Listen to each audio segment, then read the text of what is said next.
friend Jean. Ms. Pepper.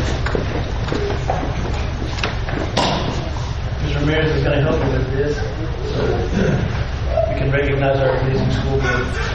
So before we move forward, we're going to take this time to recognize and thank our school board members. Public education exists to meet the needs of all children and to empower them to become competent, productive contributors to our community, to an ever-changing world. This year's school board recognition theme, Our Future is Public, reminds us that strong schools, strong communities are built through committed public service and thoughtful leadership. Our local school board members are elected by the community to do what's best for our students. They work closely with parents, educators, and community members to establish a shared vision for our district, provide the governance structure that enables a solid foundation for our schools, and advocate for public education by communicating the needs of our district to the public and the expectations of the public back to the district. Tonight, we'd like to recognize the members of our school board and thank them for their years of service. First, School Board President Nancy Pepper, 18 years.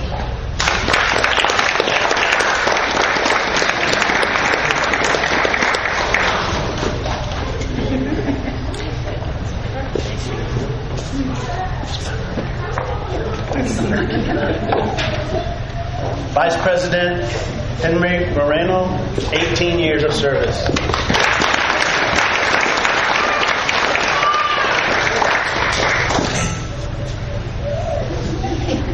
Secretary Dr. Carrie James, 8 years of service.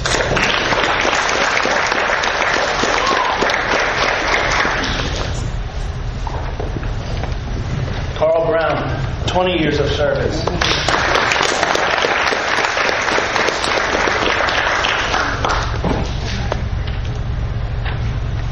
Chris Davis, he's got a son that's in the Ag Mex show that made the finals, so he's not with us today. Chris Davis, 7 years of service.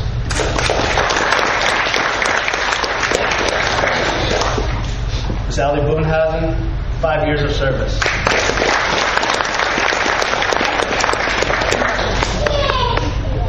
And our newest member is Candace Esparza, 1 year of service.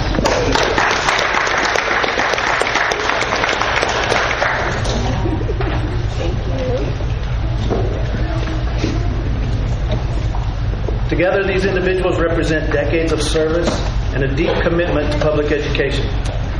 On behalf of our students, our staff, and community, I extend my sincere appreciation for your leadership, dedication, and continued service. At this time, I'd ask everybody to please join me in giving our school board a well-deserved round of applause.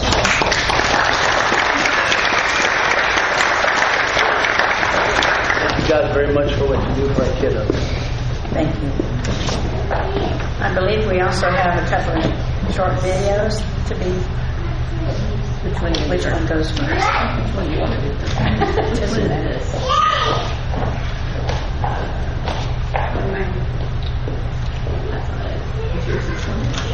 Did you want to tell us something about it? Yes.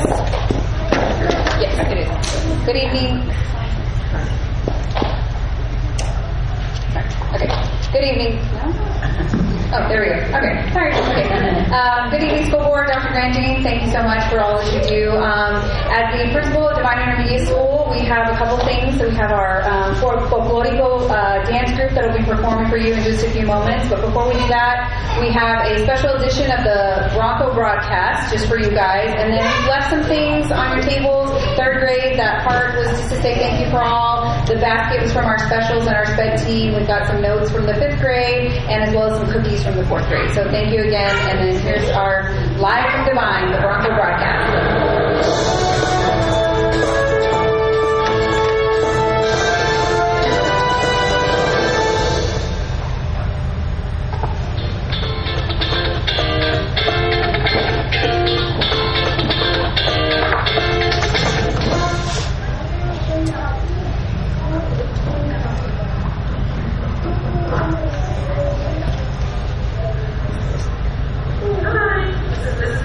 My favorite thing about the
glad they put the captions so that you can see what they were saying. Maybe they do speak a little lower, but hopefully you guys got that in your email and you can take a look at it again when you have better sound. Thank you.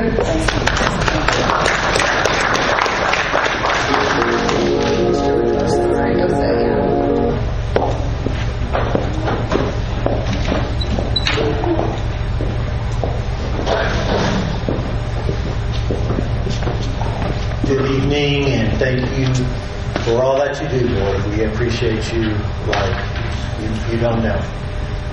You make a lot of things possible at CES, and a couple of our grades, our second and first grade classes, decided to put that thank you video for you, so please enjoy.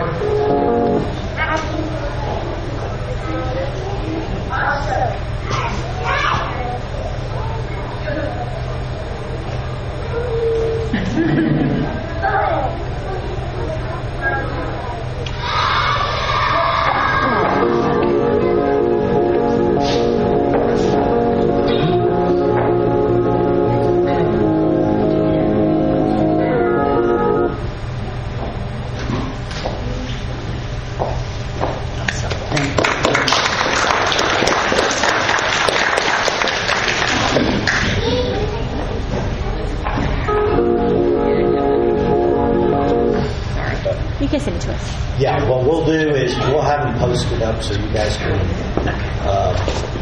view them at your leisure, but they were very excited to put these together. So, again, thank you for all that you do for us. Thank you.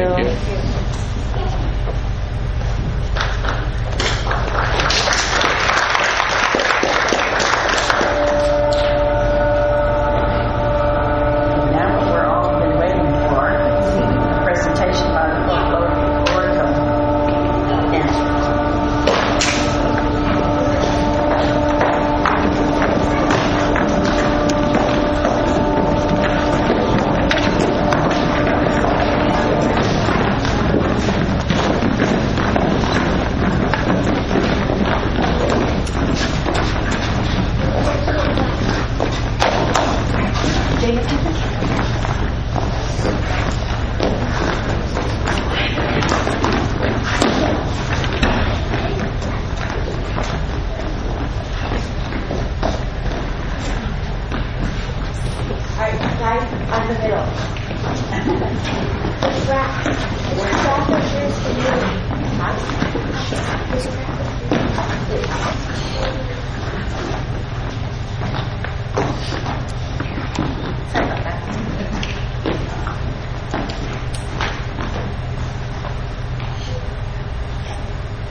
going to have a presentation by some of our FCCLA. Hello, my name is Catherine Brown. And I'm Kayla Dzernowski, and we are Clean and Green, an FCCLA public policy advocacy group. We're advocating to get a strict no littering policy and to get recycling available in our high school and hopefully other campuses as we strive to influence the younger generation to create sustainable habits. Clean and Green was originally created to teach the younger generation about how harmful single-use plastics are and why those plastic products should be recycled. Doing so is when we realized Devine has no recycling program. This is when we decided we should advocate for a strict no littering policy and for recycling to be available on all campuses. We want to start with the high school while we continue to educate grades 3 through 12. We hope to see a positive outcome through this with the students at Devine ISD creating a more sustainable environment. Why should Devine ISD have a strict no littering policy and recycling? As stated in the Devine ISD Student Code of Conduct, students shouldn't damage or disrespect school property, and we feel like this should also be enforced that this means no littering or throwing away trash improperly. We feel like this means recycling. Our school is filled with so much trash that is waiting to be recycled, and we want to advocate for this change. Recycling is an essential activity for the protection of our environment. Recycling saves natural resources, lowers greenhouse gas emissions. Recycling saves natural resources, lowers greenhouse gas emissions, preserves energy, and redirects waste from landfills and incinerators. This minimizes the negative impacts and emissions and pollution. This also teaches students how to respect school property and have responsible life skills, while promoting a sense of pride in our school and our community. We have presented to the intermediate, middle, and high schools, teaching the students of Devine why recycling is so important, the harms of single-use plastic, and how to be more sustainable. We have conducted an online quiz after the middle school and high school presentations to gather data. Now we are reaching out to you, the school board, to help our cause. So these are the results. We had over 250 responses, which is a lot. So if you see the middle school poll had around 100 responses, so it is the lowest, but most kids said they have littered on school campus. I don't know. And they have also seen people litter on campus, the majority. And then we asked them if recycling was available, if they would recycle, because if they won't, it's not worth getting it. And most, over 300, said yes, they would.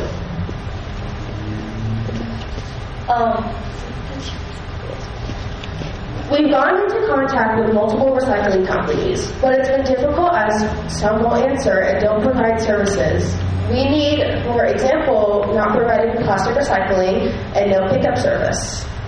We've made calls, emails, and websites, and visited websites, but we finally got companies and the information we need. Prices are still difficult, but we will be getting further information by the end of this week.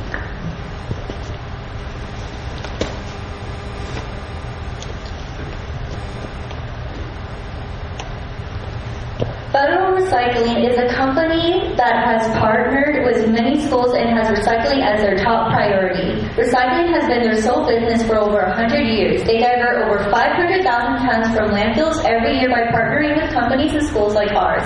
They are willing to come and pick up materials that need to be recycled. They recycle materials like paper, cardboard, plastic, metals, and foam.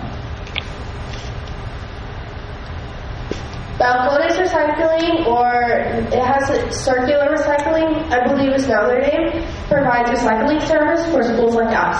They have a strong focus on schools and community education, offering tours and programs to teach students about recycling. They provide dumpsters and pickup services with a monthly fee.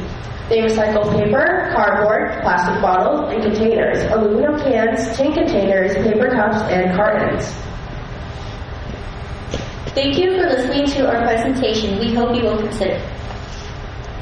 We would like feedback before January 29th. That's when we will be leaving for regional conference, and we would like to have feedback for when we compete to advocate for clean and green.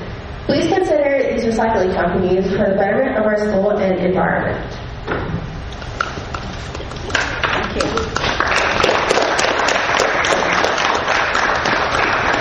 And I know the information is just on the slide, so we do have printouts if y'all want those now. Yes. And then whatever's left will come to life.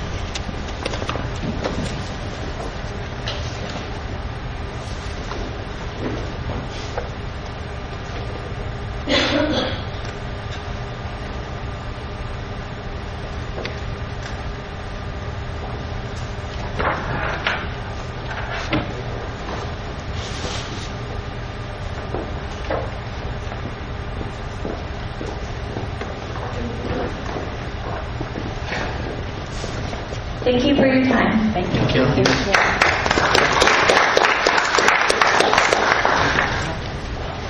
Okay, thank you very much. And now we get into the next part. We don't have any citizens communication. Next we have our DLA and DAET campus report. Ms. D.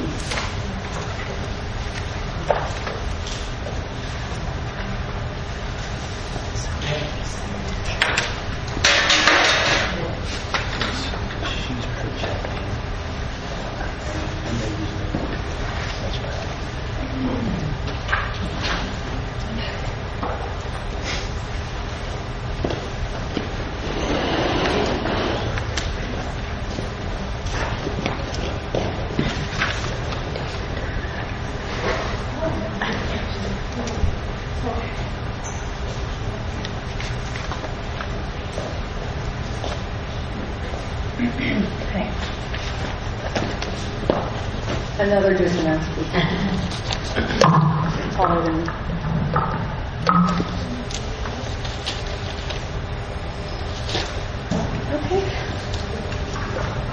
Good evening. Can you hear me? Am I talking there good? No? I'll talk now. Is that better? When Dr. Grandjean informed me that I would be giving today's report, I spent a considerable amount of time reflecting on what I should share. Our campus does not offer a wide range of activities found at other campuses, and I'm not comfortable focusing on what we do. Instead, I wanted to use this opportunity to highlight something far more important: the impact you, as our school board, have had on the lives of our students by supporting this non-traditional school model. Since the inception of our campus, we have had 109 graduated. 109 young people who have either already dropped out or are on track not to graduate. In many cases, these challenges were entirely beyond their control. Some face serious medical issues that required frequent absences due to doctor's appointments. Others, particularly following the COVID years, struggled with anxiety, crowded hallways, and learning environments that simply did not meet their needs. Many required smaller, more supportive setting in order to succeed. Still others needed to work to help support their families. While many simply could not function in a positive manner in a large traditional high school environment. Our students were not the students who typically received accolades and recognition. For most part, they were not the high academic achievers or standouts in extracurricular activities. They were often the quiet students in the back of the room, or those who redirected attention from their academic struggles to poor behavior. Some carried the belief that others expected very little of them, and in time they began to live up to that expectation because it felt like the only role available to them. However, when you, as our school board, approved this small environment, independent classroom, you gave these students something they had not been offered before, a place where they could be seen, supported, and successful. You gave them a space where they could shine, they could achieve and be recognized. It has been truly remarkable to witness some of these often labeled difficult students support one another, push each other to succeed, and ultimately finish school and accomplish their dreams. let me share some of the accomplishments our graduates have achieved. I personally reached out to many former students to ask what they are doing now since graduating. Here's what they shared with me. Out of 109 students, 8% of them joined the military and are now serving our country, something they would not have been able to do without a high school diploma. 30% of them continued their education or pursued specialized training. Among them, there are nurses. They may have started as medical assistants, but carried on their training till they became nurses. Diesel mechanics, we have a few of those. Dental hygienists, we have a few of those as well. Cosmetologists, estheticians, welders. We have an electrician, HVAC person, I'm not sure what they're called. Healthcare, home healthcare, we have a home healthcare person, substitute teachers, and even an aviation mechanic.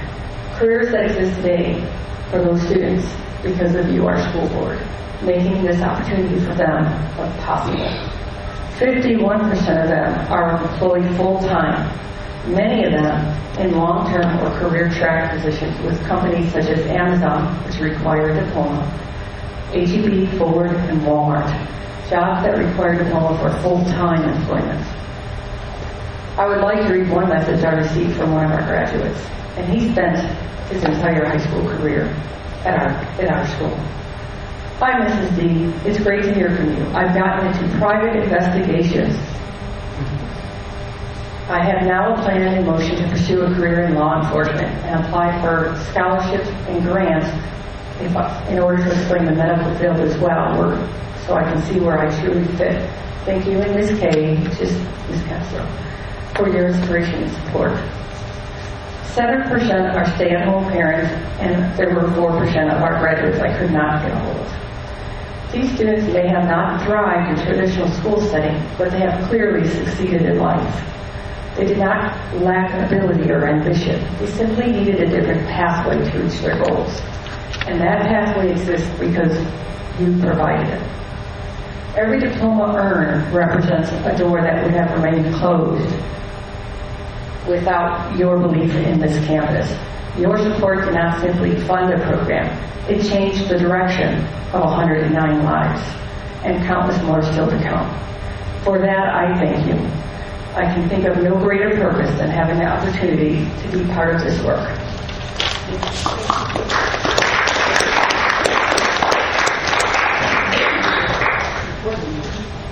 Thank you, Ms. Steve.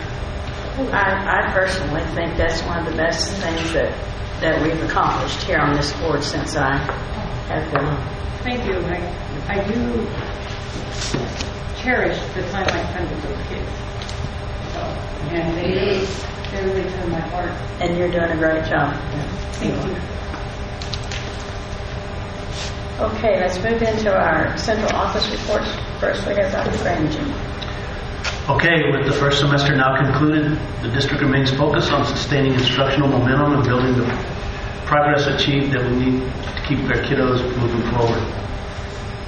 Throughout the semester, campuses consistently utilized strong data-driven decision-making processes to ensure that our instructional time reached its full potential and interventions were timely and effective. Student progress gains are evident across the district. We just had our regular individual principal meetings on Tuesday and went over the data at each campus, and we're excited about where we're headed. The middle of the year diagnostic assessments were either completely completed or underway and are already providing us some valuable insight into students to review our formative data.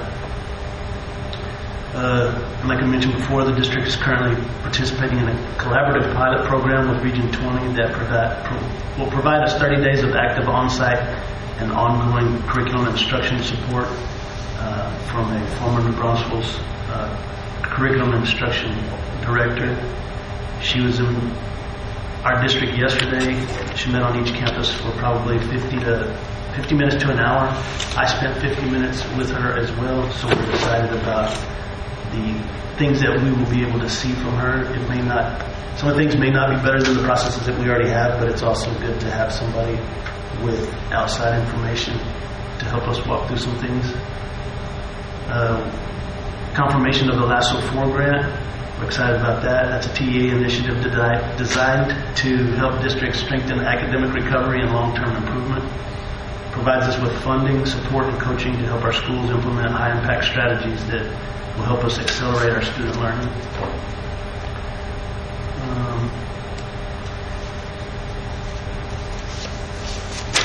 Our current bond project recap. Our bond funded projects across the district continue to be in progress and on schedule. Several key milestones recently completed at the high school campus. Landscaping is complete. If you've driven by there, I think that it looks amazing. The only thing left is we have to put together a memorial area that now that we've got all the grass laid, our landscapers are going to help us work through that. Cosmetology lab and the classroom are prepared. And high school office spaces are completed, prepared for furniture installation. We said that the furniture, we're anticipating delivery mid-February. Elementary campus, the new furniture is scheduled to arrive around spring break. The old tennis courts completely resurfaced, and our 4 new tennis courts that are part of the new project of the 8 should be finished. I didn't go by there at the end of school today, but they were painting lines this morning. That would probably give us the opportunity to have a situation that Ms. Darnell has never experienced, to be able to practice on 8 tennis courts, and then the other 4 they expect to be finished, I think Candy said, within 15 days or so. I don't think that this weather is going to cooperate, so they may have spoken a little too fast. Additionally, the softball field is substantially complete and ready for use. If you've noticed, we're practicing out there. The only thing remaining are the backstop padding. We have dugout benches and helmet holders are still on order. Those we expect very soon. Overall, bond projects are progressing well and continue to enhance our district facilities. Like I said, I think whenever you come in from Hondo, that the way that front of that high school looks is going to give us a whole different perspective. So we're pretty excited. And we have a different horse monument ordered that's coming in to go in front of the high school. That's all I have. Oh, and we invited our new head football coach, Mr. Jacob Campsey is here. We wanted to introduce him to everybody and make sure that you know that he's familiar with our town, but we welcome him back and we're excited to have him. Thank you. Fired up. Anything you want to say? No, just thank you for the opportunity. It's really good to be back. Awesome. Good to have you.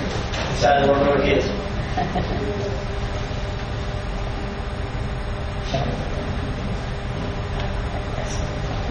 Okay. All right, we'll move on then to our other board reports. Next is the HR and Info Management, Don Schneider's report. I'll just call these out. If you have any questions on any of them, please just speak. Our Director of Special Education, Jenny Hagdorn's report. Y'all were very busy with arts, and y'all were very busy with arts. Still are, right?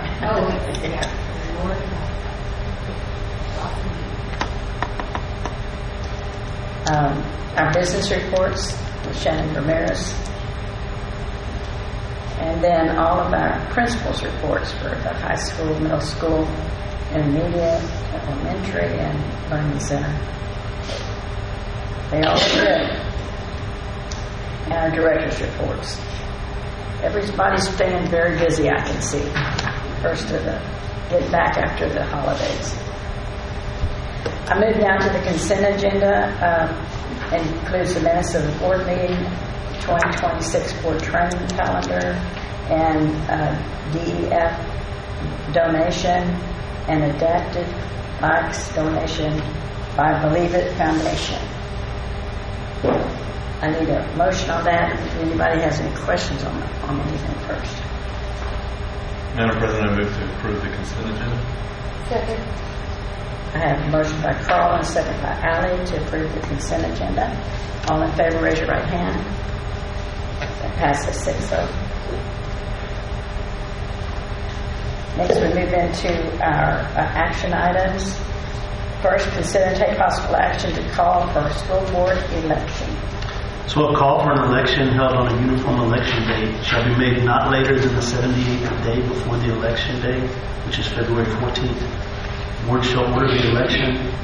Each election order must state the date of the election, the offices or measures to be voted on, the location of the main early voting polling place, the dates and hours for early voting, the dates and hours of any Saturday and Sunday early voting, and the early voting clerk's official mailing address. So we need the board to call for our May election. And the one thing that is different for us this year, we will be joining with the City of Devine, if they have one, and they voted the other night to have it at the community center this year instead of at the city hall. Is one thing different about that. And the times are a little different too. And this would be for District 3 and District 4 representatives to be held on May 2nd, 2026. Okay, we have a motion. Madam President, I move to call for the school board elections for Districts 3 and 4 to be held on Saturday, May 2nd, 2026. I second. I'm going to go ahead and let Henry explain this. I have a motion by Carl and a second by Henry to call for the board election for Districts 3 and 4 on May 2nd. All in favor, raise your right hand, please. Passes 6-0. Next, consider and take possible action in regard to the we're tabling that one. We're not going to do anything with that tonight, sorry. Consider and take possible action to approve the stipend for the academic liaison recruiting coordinator.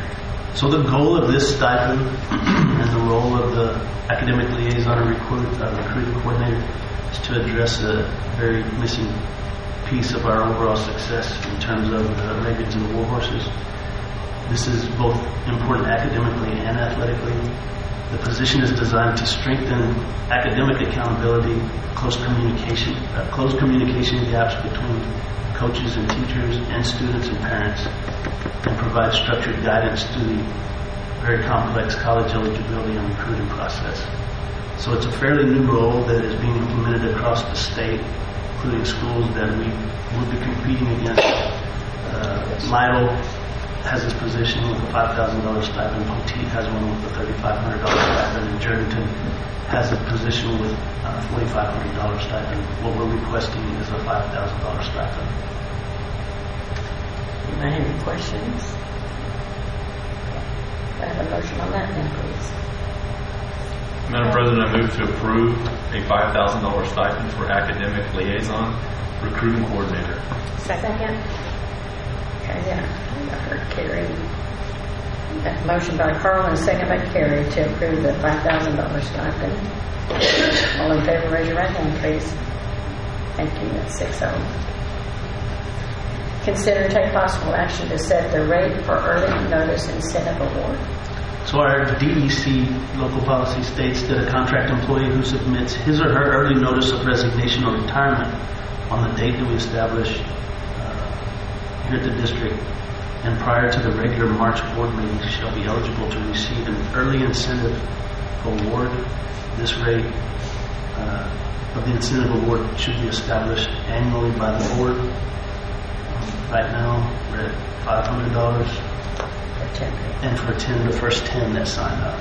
So what we're asking is, obviously there's a budgetary consideration. We want you guys to be aware of it. So our recommendation is that we approve the incentive award as detailed in DEC local for $500 for each employee, not to exceed a total of $5,000 as recommended by the superintendent. We don't have it. It's usually the Friday before the March board meeting. So it'd be 5 the Friday before the March. I can tell you what That's okay. We're going to set that date. Okay, I need a motion on that, please. Madam President, move to set the rate for early notice incentive award of $500 per employee for up to 10 employees as presented. Second. Okay, Okay, I have a motion by Henry and a second by Carl to approve the incentive award. All in favor, raise your right hand. Okay, again, that's 6-0. Consider take possible action to change the March board meeting date. So our March board meeting is currently scheduled for March 16th, which is the first day back following spring break. Moving the date would provide staff additional time to complete the board packet materials. Under normal circumstances, the meeting would be rescheduled to the following Monday, March 23rd. However, due to recent legislative changes requiring agendas to be posted at least 3 full business days prior to the meeting, the agenda would need to be posted March 17th, with board packets completed by March 18th. Completing the required materials within this timeline is not feasible. For this reason, the administration is requesting consideration of a later meeting date, either March 26th or March 30th. So that's Thursday the 26th, or the 30th, which would be the following, the last week of the month, which is best for y'all. March 26th and what? Pardon? The 26th or the 30th? The 26th or the 30th. What is the day? Just because of The letter. computer, they're in front of computer. Do you want to keep it on a Monday and do Monday the 30th, or if that's better for Yeah, baseball and softball on the that's your 30th. call? Yeah, I'd have to look at the schedule. There's baseball and softball on Monday the 30th. So it Not on says Thursdays, it's baseball on Thursdays. Tennis. Get our baseball game started then? Yeah. But I don't think they're on Thursday. No, it's on Most of them are on Friday. Monday. But they're not on Monday either. They're just on Monday. We're thinking about Monday the 30th. He's saying Thursday though, there's not any, right? But there's not. If you are okay with Thursday might be better. There's only tennis on Thursday? There's a JV tennis, is what's on the schedule. 26th. Either one is fine for me. Yeah, So we'll do whatever we need to do. does this say? Let's see. I happen to have the calendar here.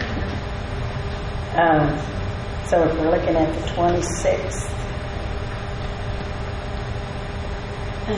it doesn't say anything about a game. No baseball. If There's no there is. baseball. It says no baseball. It says JV tennis. Baseball. March 26th, there's a track meet. On the 26th? JV tennis, sorry. I was like, no, there's not.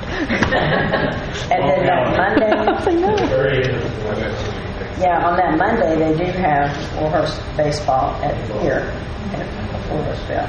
So probably the 26th. So the 26th? Would prefer it, but it doesn't have to. Well, I'm just saying, I mean, if there's it'll be crowded, it'll be parking lot. We want people to come. Everybody comes to our meetings, and Well, let's, we don't want the sports to, take it away. okay, so let's have a motion on it then. Right. Madam President, I move to set, Thursday. I'm sorry, we're going to Thursday. Yes. Okay, I'm sorry. Madam President, I move to set March 26th, 2026 for the March board meeting as presented. Second. Okay. I have a motion by Allen and a second by Candace to set Thursday, March the 26th for our March board meeting. All in favor, raise your right hand. Thank you, that's 6-0.